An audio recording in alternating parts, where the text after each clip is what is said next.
फुटीर खासदारांना ठाकरेंच्या पक्षाची नोटीस पोहोचली आहे। 18 जूनला ही नोटीस पाठवली होती।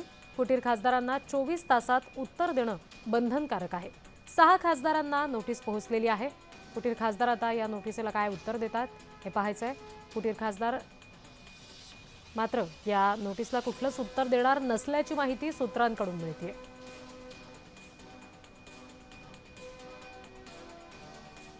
उबाठाचे जे 6 फुटीर खासदार आहेत त्यांना पक्षाकडून नोटीस दिली गेलेली आहे। मात्र या नोटीसला जरी या सगळ्यांना उत्तर देणं बंधनकारक केलेलं असलं तरी सुद्धा 6 जणांकडून कुठलंही उत्तर दिलं जाणार नाही अशी माहिती सूत्रांकडून मिळते। ठाकरेंच्या पक्षाची नोटीस 6 फुटीर खासदारांना पोहोचली आहे। 18 जूनला ही नोटीस पाठवली होती। मात्र त्याला कुठलंच उत्तर दिलं जाणार नाही असं सूत्रांकडून समजतंय।